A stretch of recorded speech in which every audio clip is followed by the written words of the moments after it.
Man, have we got a game for you tonight. This one really had everything you could ask for. Underdogs, major injuries, and a comeback story that was literally more than a year in the making.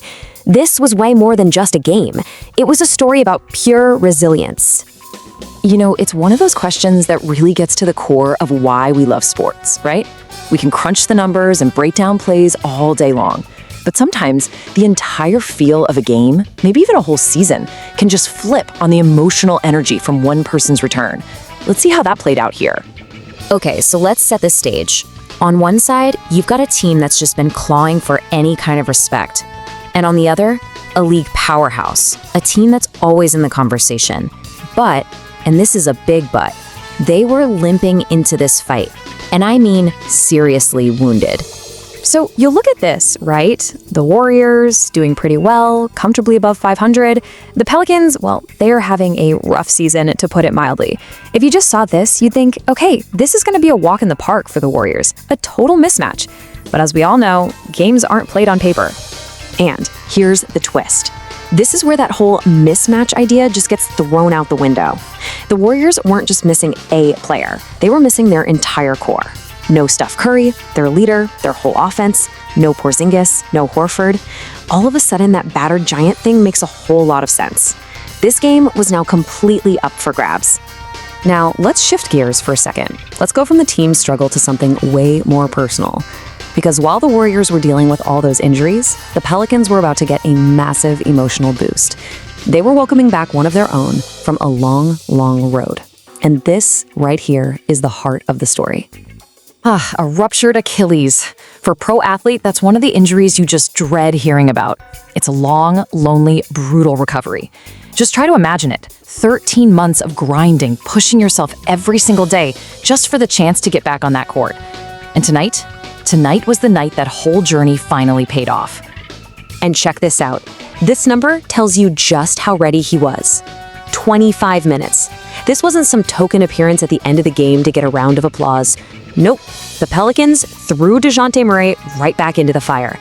That's a huge vote of confidence, and it just speaks volumes about the work he put in to get here. But hold on, don't think for a second that the Warriors just rolled over. No way. With their superstars out, they could have just packed it in. Instead, they fought like crazy, and a couple of guys stepped up in a massive, massive way. This right here, this tells you all you need to know about the Warriors' attitude. Rebounding is all about hustle and pure effort, and the shorthanded Warriors went out and just dominated the glass against a bigger Pelicans team. This was a team that was fighting for every single possession. And here's hero number one for Golden State, De'Anthony Melton. With the stars on the bench, he saw his chance and absolutely went off, dropping a season-high 28 points. I mean, he was basically trying to will his team to a win all by himself. And he wasn't doing it alone. Moses Moody was right there with him, putting up a huge 24 points of his own. This 1-2 punch from them kept the Warriors right in it, blow for blow, answering everything the Pelicans threw at them. Just an unbelievable display of heart. So with both teams fighting this hard, you just knew it was coming down to the wire. The last 2 minutes were just pure pressure. This is where big moments happen and where games are decided.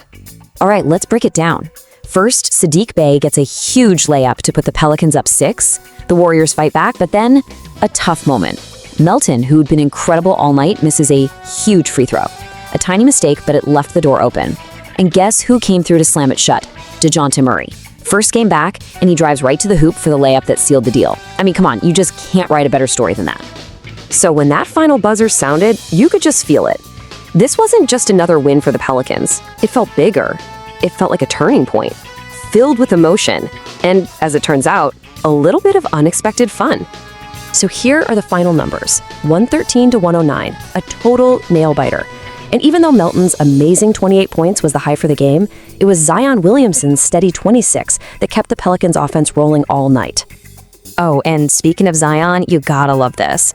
In a game that was already overflowing with drama, what does he do? He just casually steps back and knocks down his very first three-pointer of the entire season. Just because. It was just one of those nights where anything felt possible. But let's bring it back to the man of the hour. In the end, this one sentence really says it all. Dejounte Murray didn't just come back for a feel-good moment. He came back to make a difference. 13 points, including the game-winning shot. His return wasn't just symbolic, it was clutch. And that brings us right back to where we started. Yeah, it was just one game. But for a Pelicans team that's been searching for something to build on, a win like this, fueled by a comeback like that could be the spark that lights a fire. It really makes you wonder, was this the night that changes everything for them?